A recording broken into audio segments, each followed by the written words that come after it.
एक बार एक शहर में एक व्यापारी था। वह एक फैक्ट्री खोलना चाहता था और फैक्ट्री के लिए जमीन देखने वह एक गांव की ओर जा रहा था। गांव में पहुंचने से पहले एक नदी आई। उसे उस नदी को पार करना था। नदी को पार करने के लिए उसके पास दो विकल्प थे। या तो वह अपनी कार से बहुत बड़ा चक्कर लगाकर दूसरे रास्ते से उस गांव में पहुंचता, या फिर उस नदी में जो नाव चलती थी उस नाव में सवार होकर और नदी को पार करके वह गांव में पहुंच पाता। उसने दूसरा विकल्प चुना क्योंकि इससे उसका बहुत सारा समय भी बचने वाला था। उसने नाव वाले से नदी पार कराने को कहा और नाव में सवार हो गया। जब नाव बीच नदी में थी तो वह उस नाविक से कुछ सवाल करने लगा।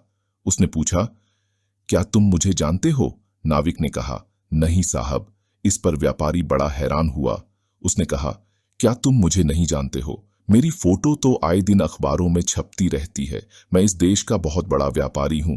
क्या तुम अखबार नहीं पढ़ते? नाविक ने उत्तर दिया, नहीं साहब, मुझे पढ़ना लिखना कहाँ आता है।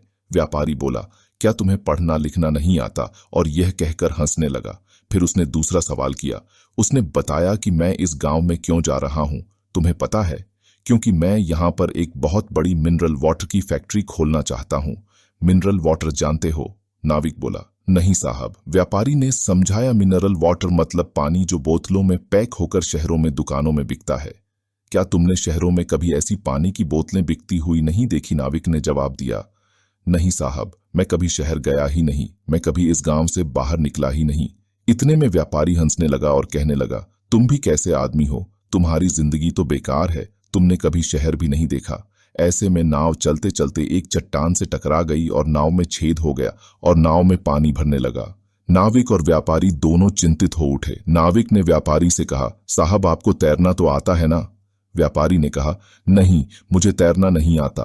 क्या हम डूबने वाले हैं? क्या हम मर जाएंगे?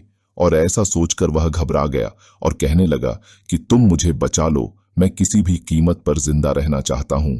मैं तुम्हें जो तुम मांगो वह सब कुछ दे दूंगा, लेकिन तुम मेरी जान बचा लो। नाविक बोला, डरने की कोई बात नहीं साहब, मुझे तैरना भी आता है और डूबते हुए लोगों को बचाना भी आता है। इतने में व्यापारी को अपनी गलती का एहसास हुआ। उसने महसूस किया कि कभी किसी भी व्यक्ति को कमजोर नहीं समझना चाहिए। किसी का भी मजाक नहीं उड़ना चाहिए।